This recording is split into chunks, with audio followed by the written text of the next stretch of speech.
Bismillahirrahmanirrahim. Welcome to fourth lecture of MTH 426 Introduction to Meyer Theory. हमारा आज का topic है इक्विवेलेंट सेट्स. इससे पहले हमने डिस्कस किया था कि इक्वल सेट्स क्या होते हैं. आज हम साइज ऑफ ए सेट पे बात करेंगे, यानी टू डिफरेंट सेट्स दिए जाएं, अगर वो इक्वल ना हो तो क्या हम उनको एलिमेंट वाइज कंपेयर कर सकते हैं. ये हमारा आज का टॉपिक है. आज का लेक्चर शुरू करने से पहले हम एक नजर डालते हैं प्रीवियस लेक्चर पे. लास्ट लेक्चर में हमने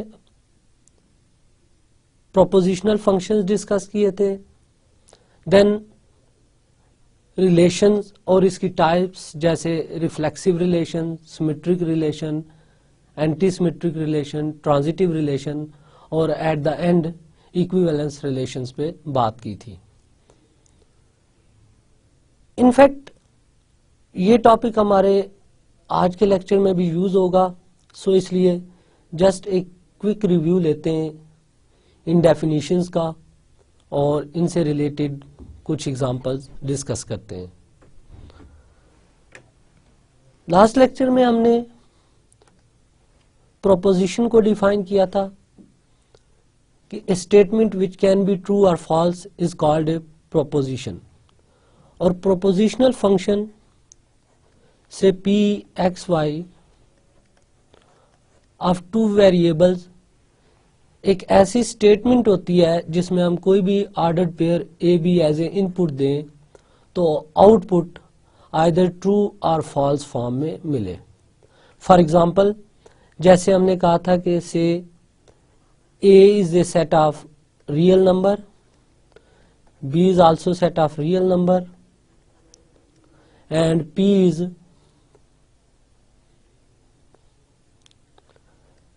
x minus y is a rational number.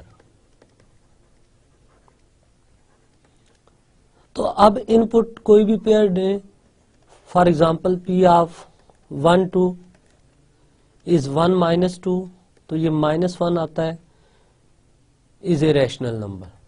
तो ये एक ट्रू स्टेटमेंट है.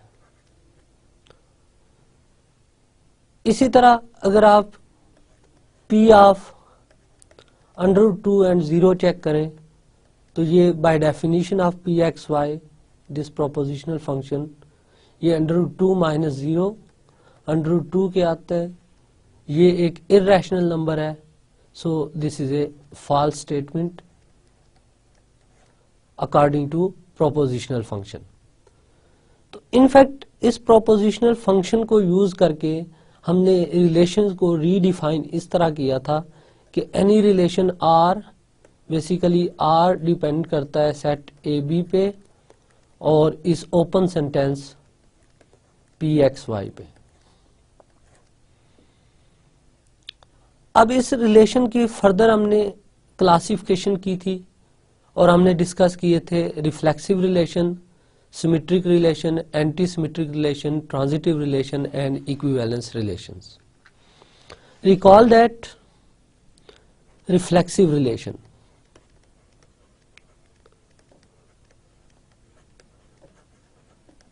रिफ्लेक्सिव रिलेशन इस तरह था कि let R be a relation defined on a set A.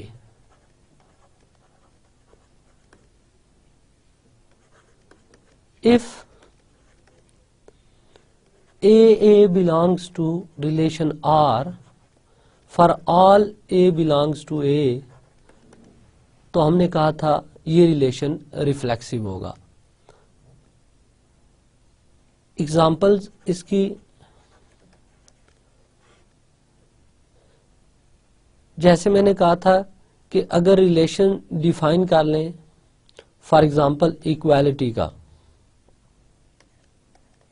On any set, say set of natural number, तो every natural number is equal to itself. So equality का relation जो है ये रिफ्लेक्सिव रिलेशन है। इसी तरह फिर हमने एग्जांपल डिस्कस की थी कि अगर हम एक क्लास ऑफ सेट्स लें और उस पे एक रिलेशन इक्वालिटी का डिफाइन कर लें तो every set is equal to itself, so ये रिलेशन भी रिफ्लेक्सिव रिलेशन है। ऐसे कौन से रिलेशन थे जो रिफ्लेक्सिव नहीं थे?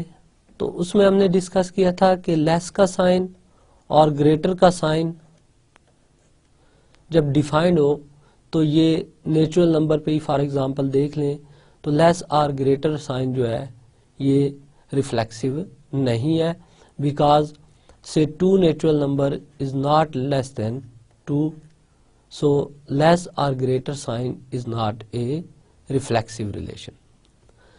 रिफ्लेक्सिव रिलेशन के बाद दूसरी टाइप हमने जो डिस्कस की थी वो थे सिमेट्रिक रिलेशन।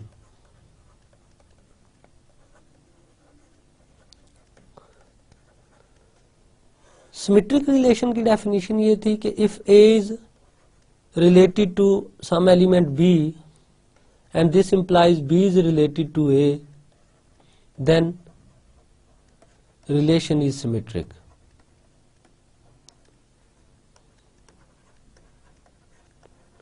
नोट करें कि ये रिलेशन ज़रूरी नहीं कि ऑल एलिमेंट्स पे आप चेक कर सकें। ये सिमेट्रिक रिलेशन जस्ट उन्हीं एलिमेंट्स के लिए आपने चेक करना है जिसमें A रिलेटेड टू B हो, तो आपने देखना यह है कि इस रिलेशन में B रिलेटेड टू A भी है या नहीं है। अगेन इसकी एग्जांपल थी कि से A सेट हम सेट ऑफ नेचुरल नंबर ही ले लेते हैं और रिलेशन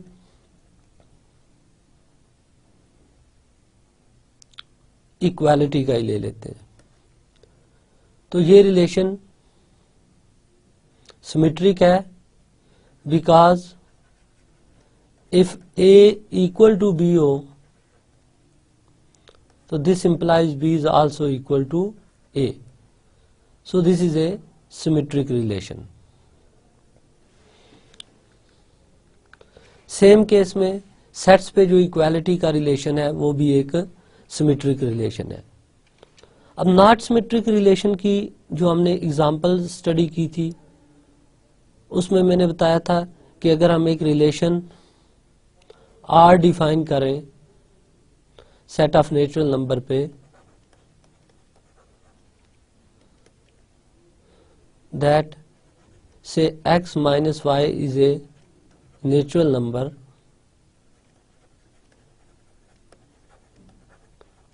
तो इसमें आप नोट करें कि 2 रिलेटेड टू 1 है because 2 minus 1 is equal to 1 a natural number, but 1 minus 2 देखें minus 1 not a natural number, this implies 1 is not related to 2, तो 2 related to 1 तो है but 1 related to 2 नहीं है, that is A is related to B does not implies B is related to A, so this relation is not a symmetric relation. Symmetric के बाद next जो हमने type discuss की थी वो थी anti symmetric relation.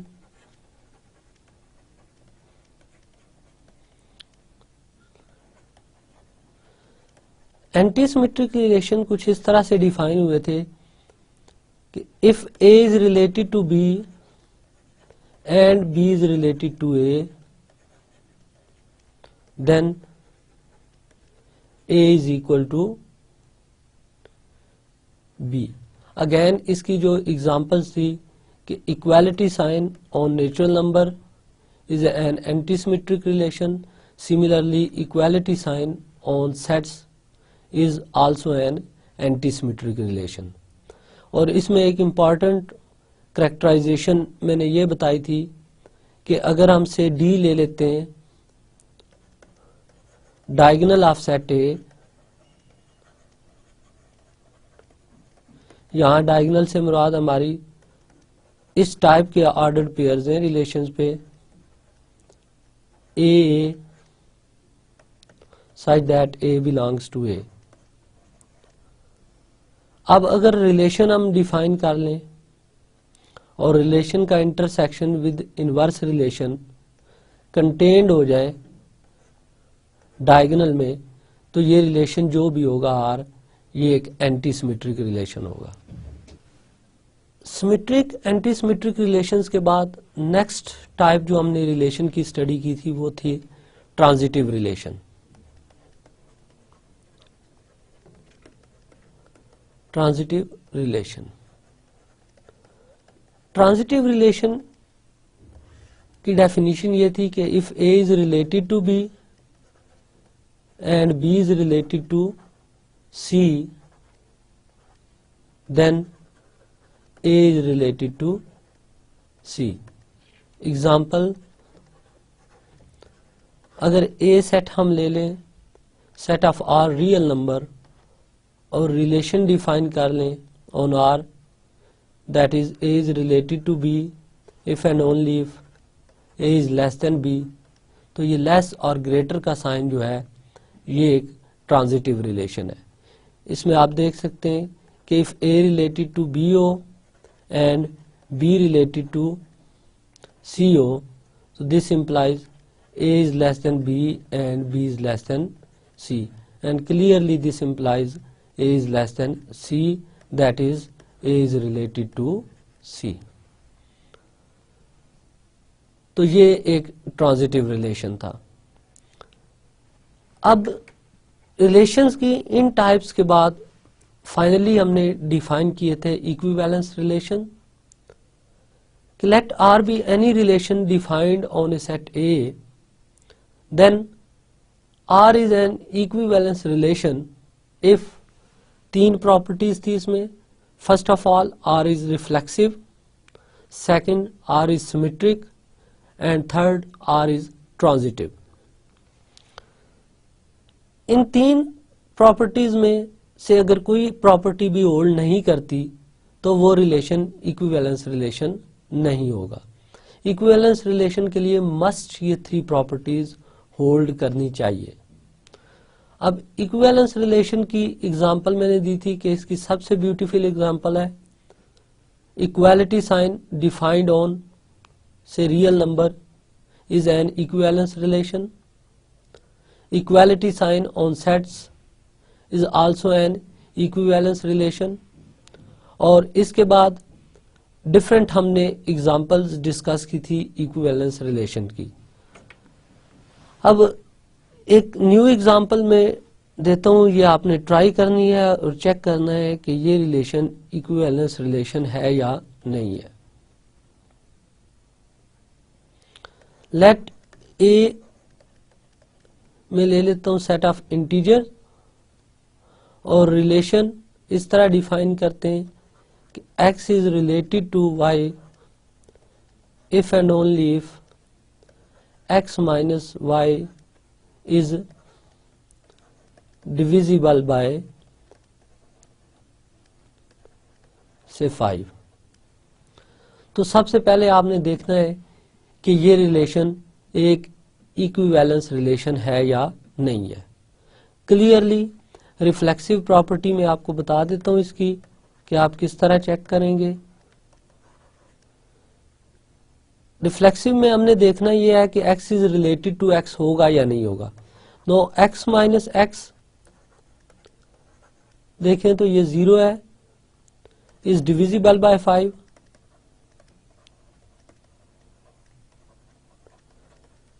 This implies x is related to x for all x belonging to set of integers, so R is reflexive। अब ये सिमेट्रिक है या नहीं है। x related to y लें तो this implies x minus y is divisible by 5।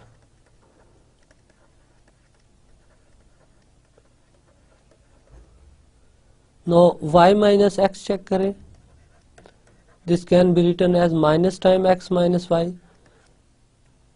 is also divisible by 5.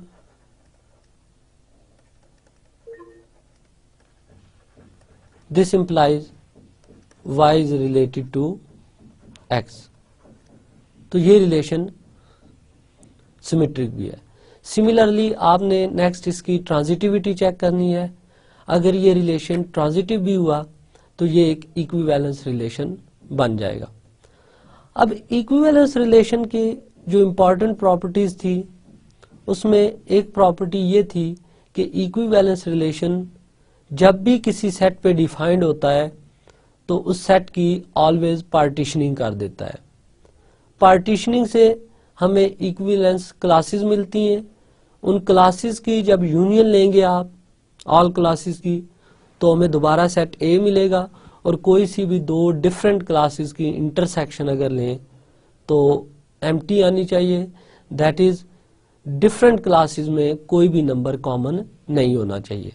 तो next आपने ये भी देखना है कि जब इसकी इक्विवेलेंस क्लासेस बनती हैं तो आपने चेक करना है कि वो कौन से नंबर होंगे जो 0 से रिलेट होंगे, वो कौन से इंटीजर्स होंगे जो 1 से रिलेट होंगे, वो कौन से होंगे जो 2 से होंगे, 3 से होंगे और 4 से होंगे. तो ये आपने वेरीफाई करना है. ये 5 इसकी इक्विवेलेंस क्लासेस बनेंगी, यानी टोटल सेट ऑफ इंटीजर जो होगा वो पार्टीशन हो जाएगा 5 क्लासेस में. अब यहाँ पे आप कोई सी भी दो डिफरेंट क्लासेस देखेंगे तो उनकी इंटरसेक्शन 5 आएगी, उनमें कोई एलिमेंट कॉमन नहीं आएगा. और इन सारी क्लासेस की जब यूनियन लेंगे तो यूनियन में दोबारा आपके पास सेट ऑफ इंटीजर बनेगा. तो ये तो था प्रीवियस लेक्चर का रिव्यू. अब आज के लेक्चर में हम क्या कुछ पढ़ने जा रहे हैं. जैसे मैंने स्टार्ट में बताया कि हमारा आज का लेक्चर इक्विवेलेंट सेट्स पे है. इक्विवेलेंट सेट्स का आइडिया क्या है ये हम डिस्कस करेंगे और इससे रिलेटेड कुछ एग्जांपल्स और इक्विवेलेंट सेट्स की कैरेक्टराइजेशन स्टडी करेंगे. इसके बाद हम इनफाइनाइट सेट्स को रीडिफाइन करेंगे और इनफाइनाइट सेट कैसे प्रूव किए जाते हैं एब्स्ट्रैक्ट सेट थ्योरी में, इस पे कुछ एग्जांपल स्टडी करेंगे. Recall that two sets A and B are equal if every element of A is also an element of B and every element of B is also an element of A. That is, इसको sets language में बात करें तो A subset of B होना चाहिए and B subset of A होना चाहिए. तो फिर ये दोनों इक्वल सेट्स होते हैं. अब इक्वल सेट्स ऑलवेज इक्विवेलेंट होते हैं बट इक्विवेलेंट सेट्स मे और मे नॉट बी इक्वल. तो डिफरेंस क्या है दोनों में ये हम देखते हैं इक्विवेलेंट सेट की डेफिनेशन के बाद. Set A is equivalent to set B if there exists a function f from A to B which is both 1 1 and on 2. यानी इक्विवेलेंट सेट्स से मुराद हमारी ये है कि हम दो सेट्स को एलिमेंट वाइज कंपेयर कर रहे हैं कि क्या सेट A के एलिमेंट और सेट B के एलिमेंट में 1 to 1 कोरेस्पोंडेंस है या नहीं है. अगर आप सेट A और सेट B के दरमियान 1 to 1 कोरेस्पोंडेंस इस्टेब्लिश करने में कामयाब हो जाते हैं तो फिर इस केस में हम कहते हैं कि set A is equivalent to set B और इसको डिनोट इस तरह किया जाता है A is equivalent to B. ये इक्विवेलेंट की नोटेशन है. एग्जांपल्स देखते हैं. Let A is equal to 1 2 3 and B is equal to ABC. Then show that A is equivalent to B. अब जैसे डेफिनेशन से क्लियर है कि इन दोनों सेट्स को अगर इक्विवेलेंट प्रूव करना है तो आपने इनके दरमियान एक बाइजेक्शन डिफाइन करनी होगी. तो हम सपोज कर लेते हैं एक function let f from A to B ये इस तरह डिफाइंड हो रहा है कि 1 maps onto say A, 2 maps onto B, 3 maps onto C. That is, diagram में इनको अगर एक्सप्रेस करें तो A set, B set, A के एलिमेंट 1 2 3 हैं, B के एलिमेंट A B C हैं, तो 1 maps onto A, 2 onto B and 3 onto C. तो क्लियरली ये f फंक्शन 1 1 भी है और ये फंक्शन ऑन टू भी है, because range of this function f is equal to A B C है, जो इंटायर सेट B के इक्वल है। तो क्योंकि एक बाइजेक्टिव फंक्शन मिल गया है A और B के दरमियान, so A is equivalent to B।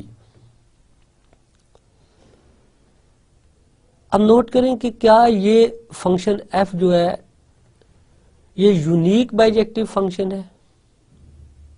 Answer is no, because आप एक न्यू फंक्शन भी डिफाइन करें, से 1 को मैप कर दें C पे, 3 को A पे, 2 को B पे, तो अगेन ये फंक्शन भी बाइजेक्शन है। सो उस फंक्शन के थ्रू भी ये दोनों इक्विवेलेंट सेट्स होंगे। अब ये तो फाइनाइट सेट थे, और नोट करें कि A और B इक्वल सेट्स नहीं है, बिकॉज A सेट के एलिमेंट नंबर्स हैं, B सेट के एलिमेंट अल्फाबेट्स हैं, तो ये इक्वल सेट नहीं है, बट ये इक्विवेलेंट सेट्स हैं। अब हम एक जनरल स्टेटमेंट देते हैं फाइनाइट सेट्स के बारे में। If number of elements in A say, मैं इसको ऑर्डर ऑफ ए कह लेता हूं, n है, ऑर्डर ऑफ B से m है, then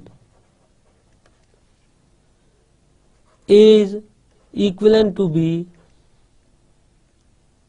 if n is equal to m। That is, अगर दोनों सेट्स का साइज सेम हुआ, नंबर ऑफ एलिमेंट्स दोनों में सेम हुए, तो फिर ऑलवेज A और B के इन बिटवीन हमें एक बाइजेक्टिव फंक्शन मिलेगा। तो इस केस में A और B इक्विवेलेंट सेट्स हो जाएंगे। बट अगर A B के इक्वल ना हो, size of A size of B के इक्वल ना हो, that is n is not equal to m हो, तो then A is not equivalent to B। तो इस केस में कभी भी हमें बाइजेक्टिव मैपिंग नहीं मिलेगी, तो ये दोनों सेट इक्विवेलेंट सेट्स नहीं होंगे। इसको आप इजीली ऑब्जर्व कर सकते हैं कि अगर A सेट में हमसे 1 2 3 लेते हैं, B सेट में A B C D ले लेते हैं, तो इनके दरमियान आपको 1 1 फंक्शन तो मिल जाएगा, बट ये फंक्शन ऑन टू नहीं होगा, सो ये इक्विवेलेंट सेट नहीं है। तो फाइनाइट सेट जितने भी थे वो इक्विवेलेंट होंगे या नहीं होंगे, उनकी डिस्कशन तो इस एक प्रॉपर्टी से हो जाती है। तो इसलिए हम जिन केसेस में इंटरेस्टेड होते हैं इक्विवेलेंट का आइडिया स्टडी करने में, वो है इनफाइनाइट सेट्स। इनफाइनाइट सेट्स में बाइजेक्शन कैसे फाइंड की जाती है, इसको हम डिस्कस करेंगे डिफरेंट एग्जाम्पल से।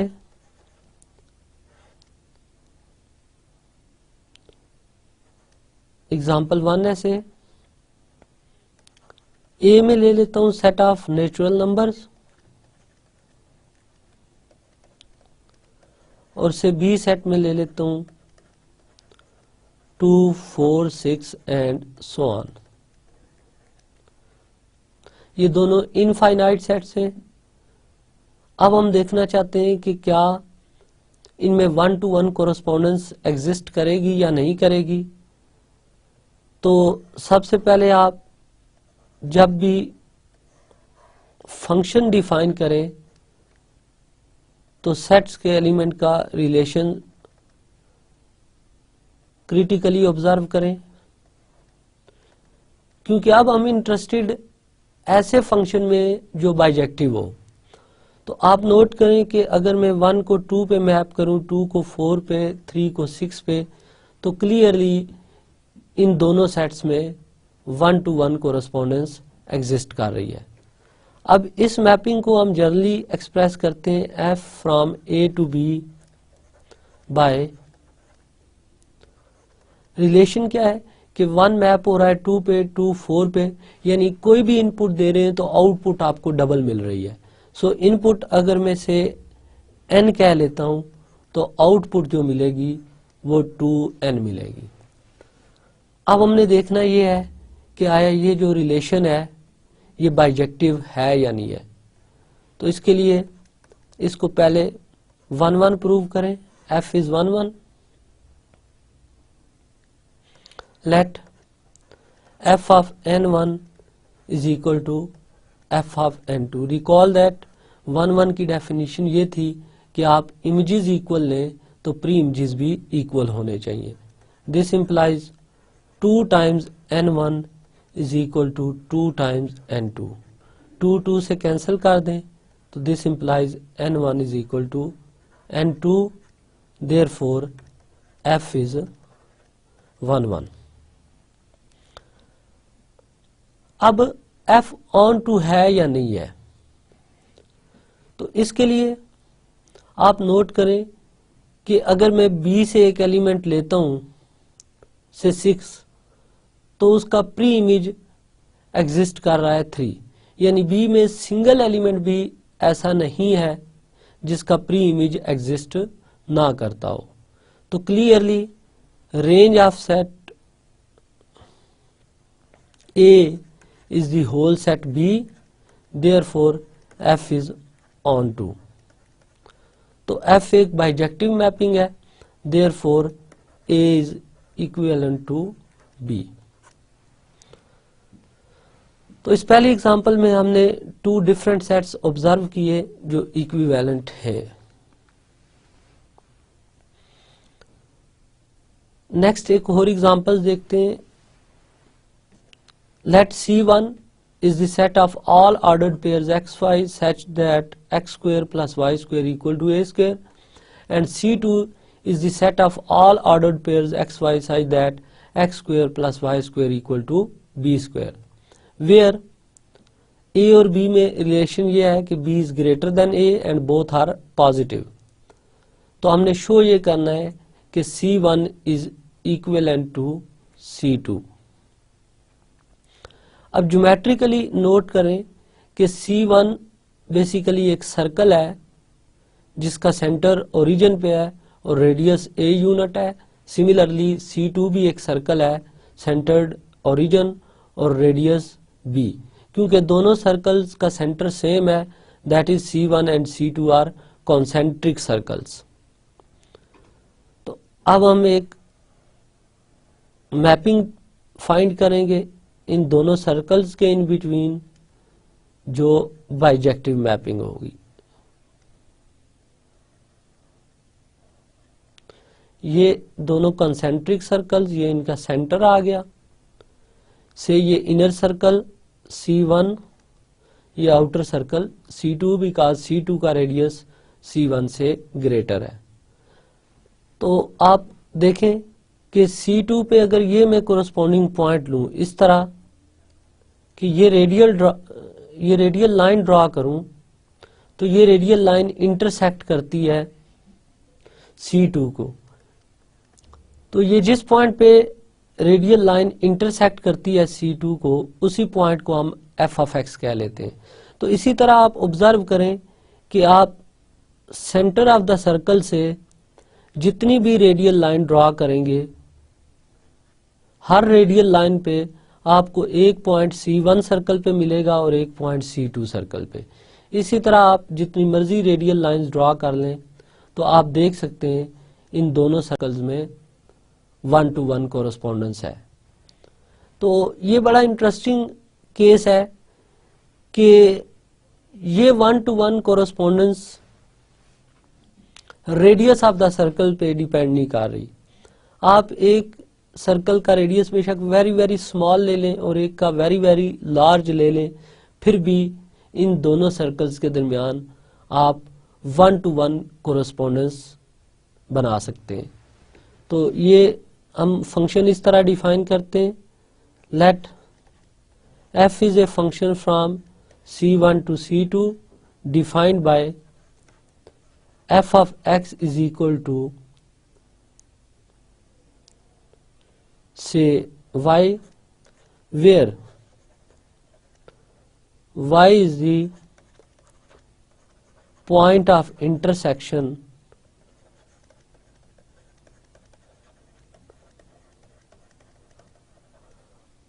of radial line through x with C2। तो जैसे मैंने ज्योमेट्री से एक्सप्लेन किया कि ये फंक्शन क्लियरली 1 1 भी है और ऑन टू भी है, इसलिए ये दोनों सर्कल्स इक्विवेलेंट हैं। नेक्स्ट एग्जांपल में हम एक जनरल स्टेटमेंट प्रूव करते हैं कि let A and B be any set such that A is equivalent to B, then हमने शो ये करना है कि B is also equivalent to A. That is ये जो इक्विवेलेंट का रिलेशन है ये एक सिमेट्रिक रिलेशन होगा, क्योंकि अगर A रिलेटेड टू B है तो हम प्रूव करने जा रहे हैं कि B भी रिलेटेड टू A होगा। Given A is equivalent to B, then there exist a bijective function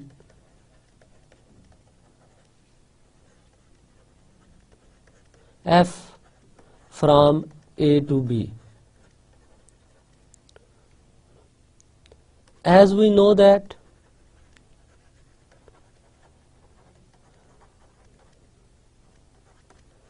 the inverse of a bijective function is also bijective,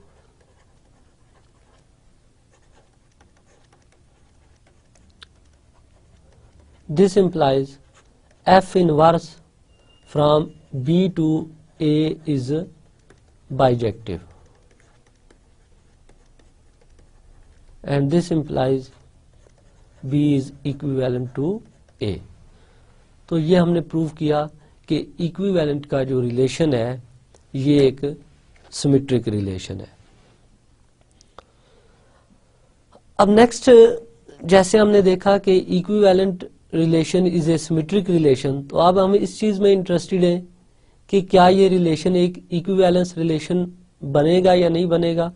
तो ये थ्योरम प्रूव करेगा कि इक्विवेलेंट का जो रिलेशन है वो एक इक्विवेलेंस रिलेशन है। Statement that the relation equivalent between sets is an equivalence relation. सबसे पहले हम रिलेशन को क्लैरिफाई कर दें।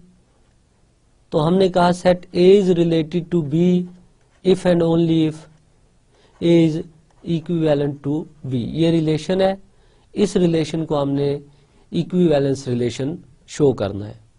तो रिलेशन इज रिफ्लेक्सिव। सबसे पहले इस रिलेशन को रिफ्लेक्सिव शो करते हैं। As identity function from set A to A defined by I of x is equal to x for all x belonging to A। तो आइडेंटिटी फंक्शन क्लियरली 1 1 भी है और ऑन टू भी है, because अगर हम I of x1 equal to I of x2 लें तो clearly this implies x1 is equal to x2, so I is 1 1। Also note कि A का कोई भी एलिमेंट x लें तो इसका प्री इमेज भी x ही होगा, सो ये फंक्शन ऑन टू भी है, this implies I is bijective. I bijective है, this implies A is equivalent to A। So relation of equivalent is a reflexive relation. Relation is symmetric.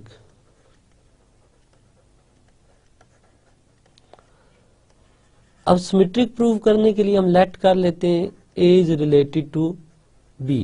अब हमारा target ये है कि हमने B related to A show करना है. This implies there exist a function f from A to B which is both 1 1 and on 2. As we know that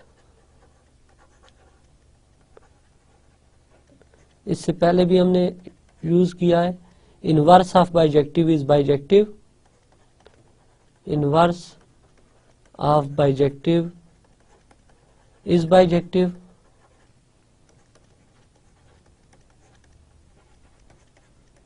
This implies f inverse from B to A is bijective, and this implies B is equivalent to A. This implies relation is symmetric. अब transitivity check करनी है. Relation is transitive.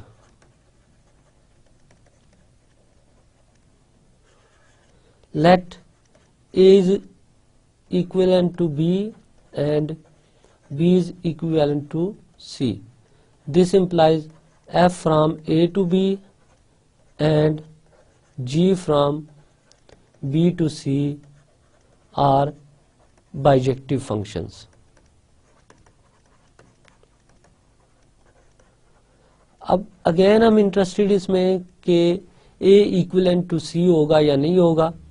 तो note करें कि f function है between A and B, G function है between B and C. तो अब हम इंटरेस्टेड हैं A और C में रिलेशन फाइंड करने में. तो अगर हम इनकी कंपोजिशन डिफाइन कर लें, G कंपोजिशन F, तो G कंपोजिशन F फंक्शन होगा फ्रॉम A टू C. तो G composition F from A to C एक फंक्शन डिफाइन होगा. अब हमने देखना यह है कि ये फंक्शन बाइजेक्टिव है या नहीं, क्योंकि F और G बाइजेक्टिव है. और सेकंड लेक्चर में मैंने प्रूव किया था कि composition of bijective function is also bijective. This implies G composition F is bijective and this implies A is equivalent to C. तो ये इक्विवेलेंट रिलेशन ट्रांजिटिव भी है. तो इक्विवेलेंट रिलेशन जो है वो इक्विवेलेंस रिलेशन की तीनों प्रॉपर्टीज को सेटिस्फाई कर रहा है. सो relation of equivalent is an equivalence relation. Next हम एक और एग्जांपल देखते हैं. Show that the set of positive rational number is equivalent to n cross n. Interesting example है. रिकॉल दैट कि रैशनल नंबर्स जो होते हैं वो p ओवर q फॉर्म में होते हैं, और अगर पॉजिटिव रेशनल नंबर लें, for example 2 over 3 is a positive rational, तो 2 भी एक नेचुरल नंबर है, 3 भी एक नेचुरल नंबर है. सो 2 ओवर 3 के कोरस्पॉन्डिंग जो ऑर्डर्ड पेयर बनेगा 2 3, वो n क्रॉस n का एलिमेंट होगा, इस कार्टेशियन प्रोडक्ट का एलिमेंट होगा. तो हमारा टारगेट ये है कि हमने set of all positive rational number को इक्विवेलेंट शो करना है n क्रॉस n सेट के. Define f from set of all positive rational numbers to n cross n by f of से ये rational number p by q form में है. तो जैसे मैंने पहले एक्सप्लेन किया कि हर पॉजिटिव रेशनल के कोरस्पॉन्डिंग एक नेचुरल नंबर्स का ऑर्डर्ड पेयर मिलता है. सो ये ऑर्डर्ड पेयर जो होगा ये p q है.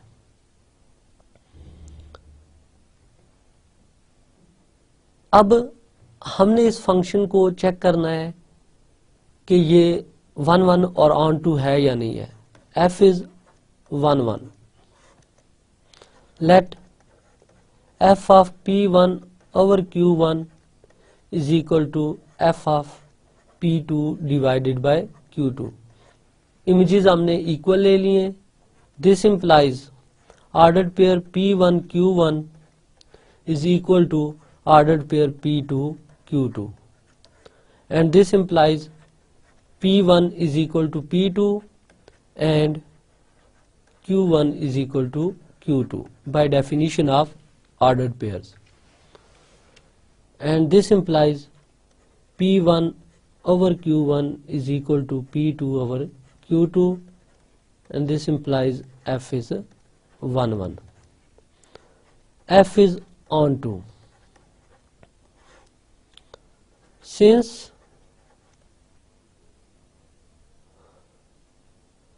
for each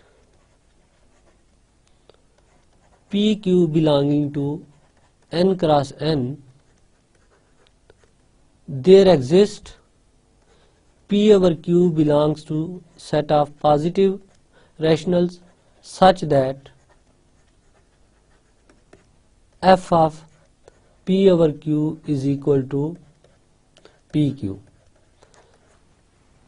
क्योंकि हमें n क्रॉस n के हर एलिमेंट के कोरस्पॉन्डिंग प्री इमेज मिल रहा है P ओवर Q, तो this implies f is on to, and this implies f is bijective, so this implies Q positive is equivalent to n cross n.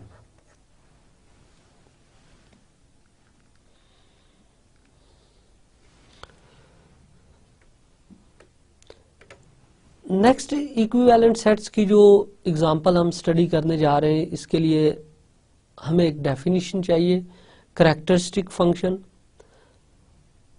Late A be any subset of a universal set U, then the real valued function chi a from U to 2 point set 0 1 defined by chi a of x is equal to 1 if x is a member of A and 0 if x does not belongs to A. This function is called characteristic function of set A. Note करें कि इस function को हम ऐसे define कर रहे हैं से ये यूनिवर्सल सेट U है, ये 2 पॉइंट सेट है 1 एंड 0 इसके एलिमेंट हैं, से ये A सबसेट ऑफ U है. तो bye definition of characteristic function ये फंक्शन A सेट के सारे एलिमेंट्स को 1 पे मैप करेगा और वो पॉइंट जो A से बिलोंग नहीं करते, फॉर एग्जांपल यहाँ एक पॉइंट लेते हैं तो इसको 0 पे मैप करेगा. इसी तरह इधर कोई पॉइंट है तो वो भी 0 पे मैप होगा. तो वो तमाम नंबर जो A कॉम्प्लीमेंट में होंगे वो 0 पे मैप होंगे और जो A से बिलोंग करेंगे वो 1 पे मैप होंगे. फॉर एग्जांपल U सेट अगर मैं से 1 2 3 4 5 ले लेता हूँ और A सेट ले लेता हूँ इसका एक सबसेट से 3 4, तो by definition chi A of 3 because 3 is an element of A, ये 1 पे मैप होगा. एंड chi A of से 5 देखें तो 5 एलिमेंट A में नहीं है. Bye definition of characteristic function chi A of 5 is 0. इस कैरेक्टरिस्टिक फंक्शंस की फर्दर एप्लीकेशंस और प्रॉपर्टीज हम देखेंगे मेयर थ्योरी के सेक्शन में. यहाँ पे जस्ट हम इंटरेस्टेड हैं कि कैरेक्टरिस्टिक फंक्शन इक्विवेलेंट सेट से किस तरह लिंक होते हैं. तो ये एक बड़ा important result. Let x be any set and let Cx be the family of all characteristic functions of x, then Cx is equivalent to 2 power x. 2 power x means power set of x. तो हमने show ये करना है कि family of all characteristic function ले लें किसी भी सेट x की और power set of x define कर लें, तो इन दोनों में 1 to 1 कोरस्पॉन्डेंस होती है. इसको आप इजीली देख सकते हैं कि अगर एक्स सेट में हमसे 1 2 एलिमेंट लें तो पावर सेट के जो एलिमेंट्स आएंगे वो 5 1 2 और x आ जाएंगे। और इसी तरह हम कैरेक्टरिस्टिक फंक्शन बनाएं, family of all characteristic function, तो इसमें एक कैरेक्टरिस्टिक फंक्शन 5 सेट का बनेगा, एक कैरेक्टरिस्टिक फंक्शन 1 सेट का, एक कैरेक्टरिस्टिक फंक्शन 2 सेट का, क्योंकि हर सबसेट का हम कैरेक्टरिस्टिक फंक्शन डिफाइन कर सकते हैं, और एक कैरेक्टरिस्टिक फंक्शन x सेट का। तो हम नोट करें कि अगर हम 1 to 1 कोरस्पोंडेंस देखें तो 5 के कोरस्पोंडिंग कैरेक्टरिस्टिक फंक्शन काई ऑफ ए है, इसी तरह 1 के कोरस्पोंडिंग काई ऑफ 1 एंड सो ऑन। तो इनमें 1 to 1 कोरस्पोंडेंस है। बट यहाँ पे हमने x को डिक्लेयर नहीं किया कि x फाइनाइट सेट हो। x is any type of set, finite और इनफाइनाइट, दोनों केसेस में x का पावर सेट जो होगा ये इसकी family of all characteristic function के इक्विवेलेंट होगा।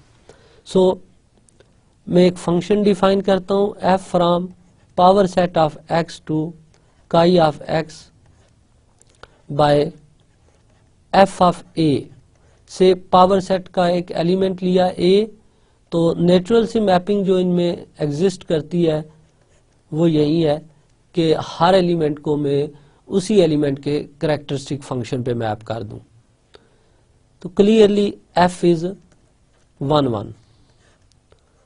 आप इजीली चेक कर सकते हैं कि ये मैपिंग एक वेल डिफाइंड मैपिंग है।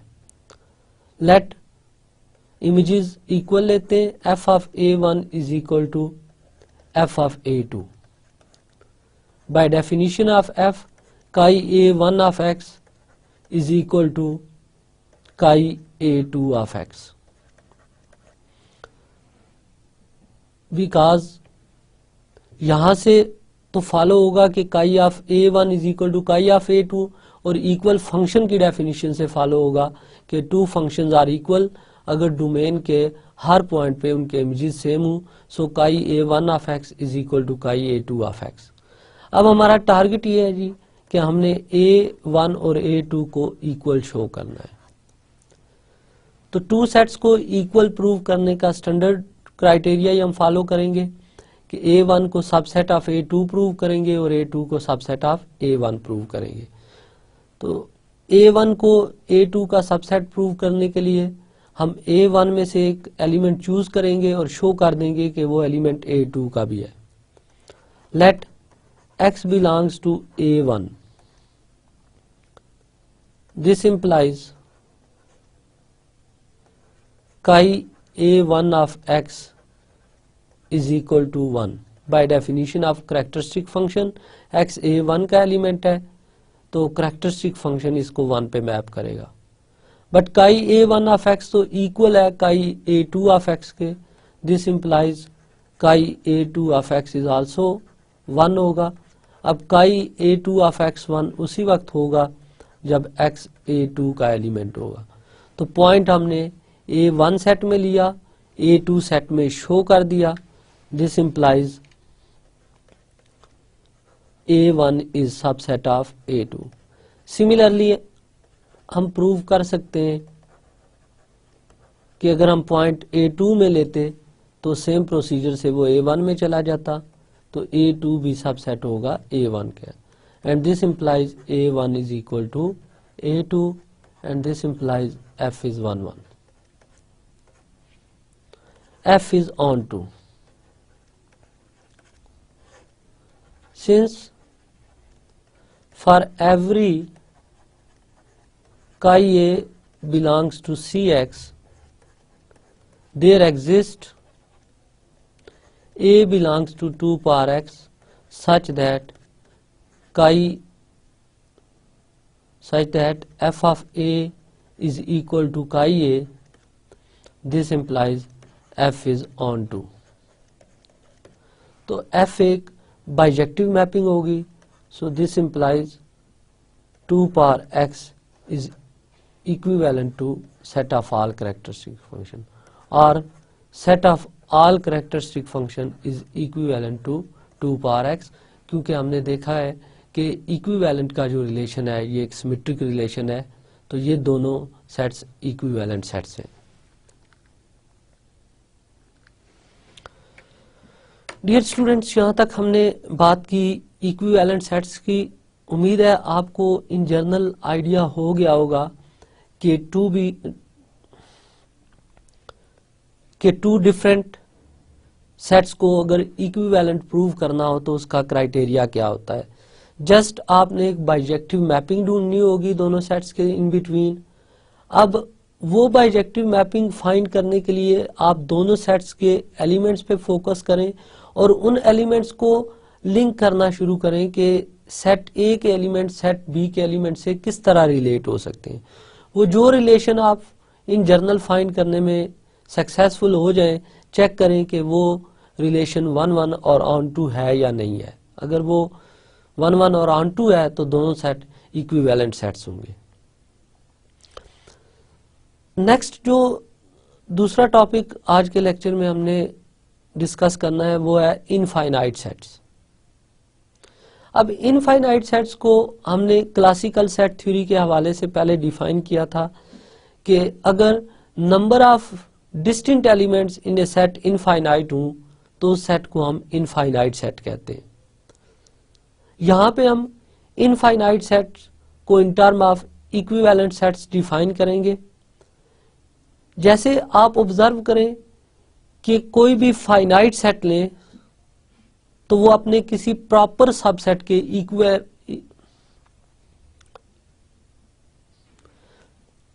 जैसे आप ऑब्जर्व करें कि अगर आप कोई भी फाइनाइट सेट लेते हैं तो वो कभी भी अपने किसी प्रॉपर सबसेट के इक्विवेलेंट नहीं होगा।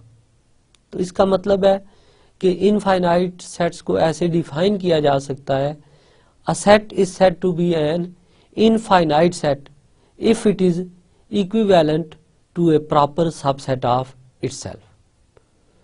ये abstract set theory में infinite set की definition है। तो from now onward जब भी हम abstract set theory में किसी set को infinite set prove करेंगे तो हम उस set को उसके किसी proper subset के equivalent prove कर देंगे। Let us take an example of infinite set. Show that the set of real number is an infinite set। तो टारगेट हमारा यह है कि हमने रियल नंबर को इनफाइनाइट सेट शो करना है। तो इसके लिए हमें रियल नंबर का एक प्रॉपर सबसेट ढूंढना होगा जो रियल नंबर के इक्विवेलेंट हो जाए। तो बी सेट में डिफाइन कर लेता हूं ओपन इंटरवल -π/2 टू π/2। अब इसकी रीजन में एक्सप्लेन करता हूं कि यही इंटरवल मैंने क्यों लिया। Define f from -π/2 to π/2 to r by f of x is equal to tangent x। Note करें कि a हमारे पास set of r real number है और b set open interval -π/2 to π/2 है। तो मैंने b टू a एक मैपिंग डिफाइन कर ली। ऑब्जर्व करें कि ये से -π/2 है, ये π/2 है और ये set of r real number है। तो आप जानते हैं कि अगर फंक्शन टेंजेंट x हो तो टेंजेंट x का अगर आप इस इंटरवल में रेंज फाइंड करें तो ये set of r real number आता है। Because tangent -π/2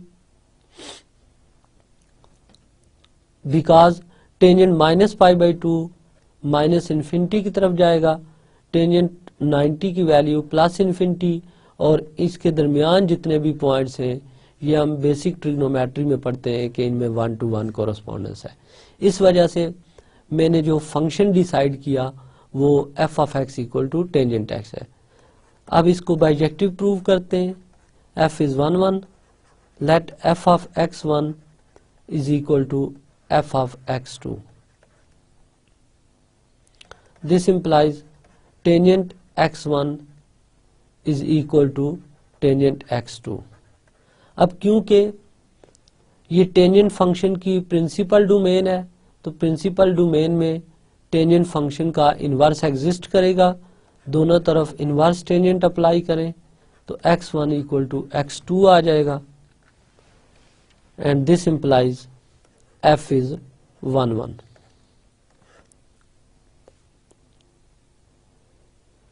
f is on to.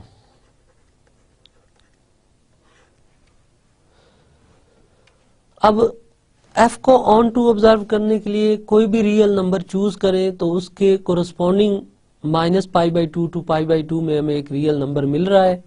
So this function is clearly onto. Clearly f is on to. This implies f is bijective, and this implies -π/2 to π/2 is equivalent to set of real number, as -π/2 to π/2 is a proper subset of real number. This implies by definition real number is an infinite set.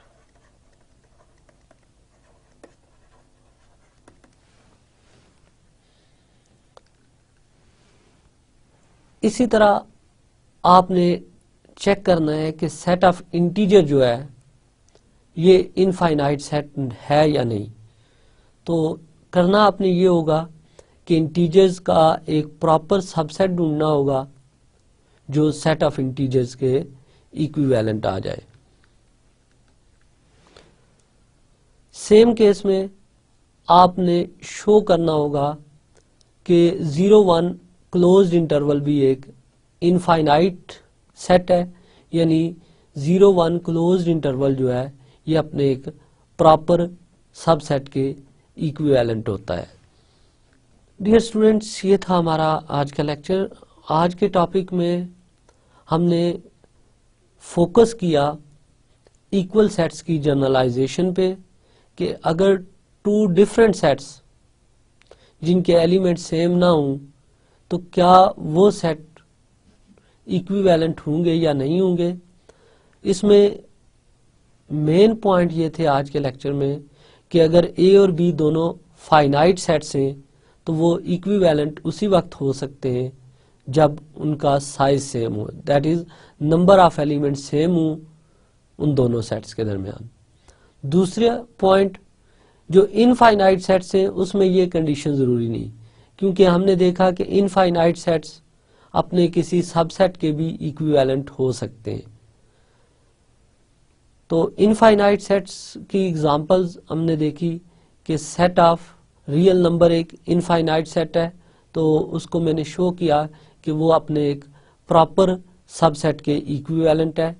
इसी तरह आपने further 2 assignments जो मिली हैं आपको कि set 0-1 को आपने show करना है कि ये एक इनफाइनाइट सेट है, और इसी तरह सेट ऑफ इंटीजर्स को प्रूव करना है कि वो एक इनफाइनाइट सेट है।